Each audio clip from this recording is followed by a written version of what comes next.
वही गेहूं की फसल है जिसमें किसान ने बताया था कि जो है ये इसमें एक बोरी ग्रीन प्लेनेट की केवल प्रोम पड़ी है। इसके अलावा भी आप लोगों ने कुछ यूज किया? तो इसमें वो किसान ने नहीं, वो गरीब किसान था तो उसने केवल प्रोम ही मांगी थी और वो एक बोरी प्रोम की बुआई की थी। ये करीब 10 बिस्वा खेत है तो केवल इसमें यही लगा था। इसकी बुआई कब की थी? इसकी बुआई हुई थी 18 नवंबर को 18 नवंबर को की गई थी और इसकी सिंचाई जो है करीब 26 दिन पे की गई। इसके अलावा इसमें ये यूरिया थोड़ी बुरकाव की गई है। आज करीब 7-8 किलो यूरिया। ये 10 बिस्वा खेत है यानी 1/4 एकड़ खेत है और ये गेहूं देख रहे हैं वो इसमें बहुत खुश है किसान। कल्ले वगैरह भी ठीक ठाक है? एक बार जब कल्ले कल्लों ठीक है, पर देखेंगे। देख लो कल्ले देख इसमें लो। माइक्रोराइजा वगैरह का अभी कोई उत्पादन माइक्रो नहीं करा? एकोराइजा कुछ नहीं प्रयोग हुआ था। अब इसमें कल्लों की संख्या देख लो। ये नहीं, धान धान के हिसाब से जो है गेहूँ बहुत अच्छा है, मतलब जो है ये धान की फसल के बाद कल्ले भी अच्छे हैं। इसकी बुआई 1 2 3 4 5 6 7 8 9 10 11 12 13 14 15 16 17 18 19 20 21 22 23 24 25 26 27 28 29 30 कल्ले हैं इसमें। तो इसमें बता दें आपको, इस प्रोम में जो ग्रीन प्लेनेट की प्रोम है इसमें नाइट्रोजन फास्फोरस तो है ही, इसके अलावा जो है इसमें जिंक भी है, कॉपर भी है, मैग्नीशियम भी है। अच्छा, इसके अलावा 3-4 तरह के और सूक्ष्म पोषक तत्व हैं। और इसमें एक और ख़ास बात है कि इसमें पीएसबी फास्फोरस सेलुलोलाइजिंग बैक्टीरिया भी समाहित है। इसके अलावा एजेटोबैक्टर है। तो ये जो कमाल देख रहे हैं इसमें पीएसबी और एजेटोबैक्टर का ही कमाल है। तो इसमें ज़्यादा नाइट्रोजन की आवश्यकता नहीं होगी। और जो फास्फोरस सोलोबलाइजिंग बैक्टीरिया है जो ज़मीन में पड़ी पूर्ववत फसलों की जो फास्फोरस है उसको घोल के रूप में देता है। तो ये प्रोम बहुत अच्छी है। हमने काफ़ी जगह आलू के खेतों में लगवाई है।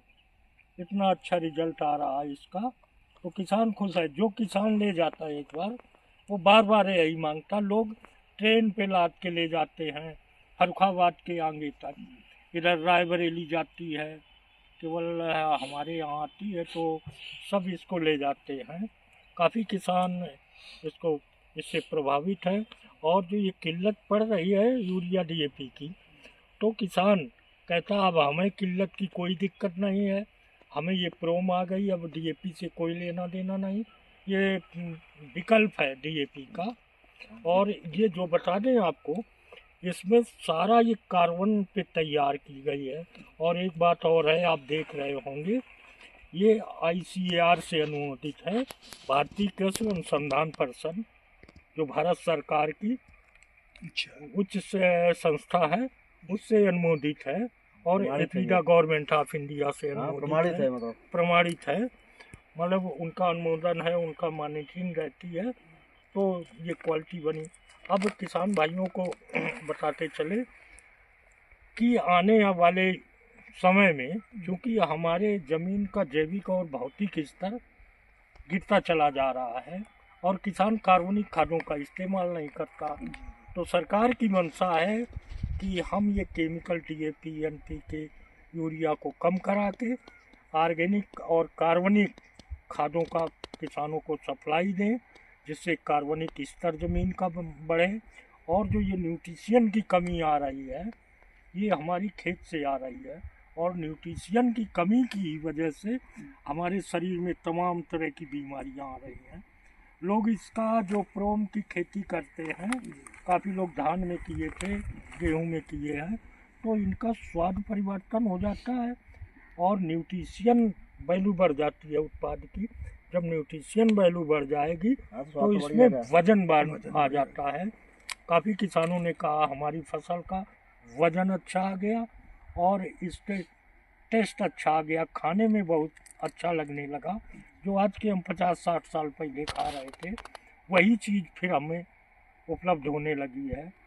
तो इस तरह किसान भाई जो हमारा ये कृषि चौपाल देख रहे हैं, तो सबसे अनुरोध है कि आप अपनी खेती में कार्बनिक खादों का, जैसे प्रोम है, एक भूम पावर हुआ, ये सारी कार्बनिक खेती ग्रीन प्लेनेट जो है कार्बनिक खादें बना रही है।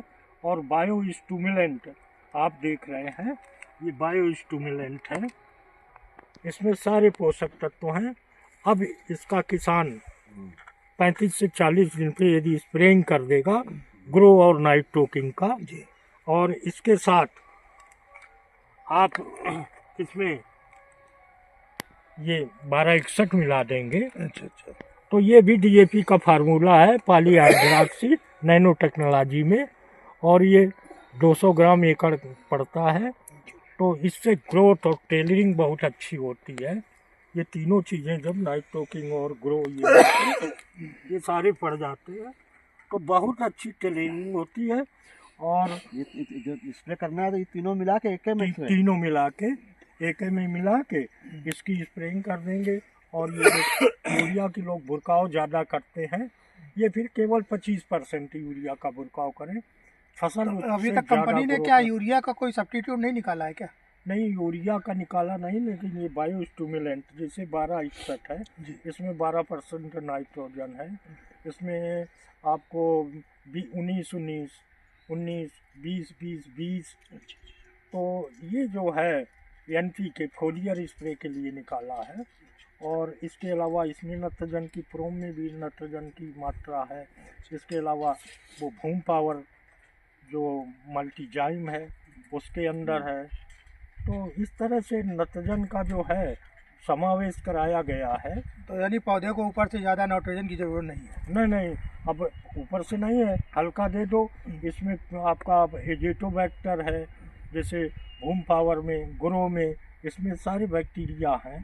तो वो जो हमारी वायुमंडल में 78% नाइट्रोजन उपलब्ध है वो पौधे को दे रहे हैं खींच के बैक्टीरिया।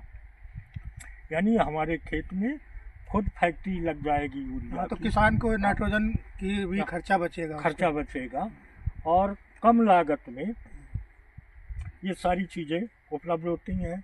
जो किसान भाई इन चीज़ों को प्रयोग करना चाहते हैं, ये आपको डिस्काउंट रेट पर और बाद में सब्सिडी भी इसमें मिलती है। उसका प्रोसीजर अलग है, उसमें रजिस्ट्रेशन कराना पड़ता है। तो जो किसान भाई आगे आके अपनी कार्बनिक तरह से खेती करना चाहते हैं और ये केमिकल अटैक से जो अपनी फसलें खराब हो रही हैं, उत्पादन कम हो रहा है, तो उसको बचते हुए और न्यूट्रिशन युक्त भोजन लेने के लिए आप जो है इसका प्रयोग कर सकते हैं। और हम बाद में वीडियो के अंत में नंबर दे देंगे, उससे आप संपर्क करके ये आपको जहाँ भी है, कहीं भी है, ऑल ओवर इंडिया में सब जगह सब पहुँच जाएगा। कोई एक चीज़ मंगाना चाहता है तो वो कोरियर से भी पहुँच जाता है। और इस तरह ये हमारा मिशन है, सेव द मदर अर्थ। अपनी ज़मीन को बचाना होगा, क्योंकि आने वाली जो पीढ़ी है उसको हम जहर मुक्त भोजन दें और अपनी धरती माँ को स्वस्थ बनाएं, कार्बनिक तत्वों से भरपूर बनाएं। न तो हमारी ज़मीन के अंदर कार्बन की मात्रा बहुत नगण्य रह गई है, क्योंकि और हम बता दें कि आपके नाइट्रोजन या फास्फोरस का एक मॉलिक्यूल उसको संपूर्ण रूप से पौधे को उपलब्ध कराने के लिए 5 गुना कार्बन होना जरूरी है। और वो कार्बन हमारे जीवांशों द्वारा पैदा किया जाता था। जब तक हम अपनी ज़मीन में जीवांश नहीं समावेश कराएंगे तब तक हमारे कार्बन की उपलब्धता नहीं होगी। भले लोग कहते हैं कि हम गोबर की खाद डाल देंगे और ये कर देंगे, वो कर देंगे, लेकिन जो जीवांश कार्बन है वो जीवांश ही द्वारा बनता है। वो एक जैसे अपने शरीर में लाल रक्त कणिकाएं होती हैं, उसी तरह हमारे ज़मीन में कार्बन होना जरूरी है। तो इस तरह किसान भाइयों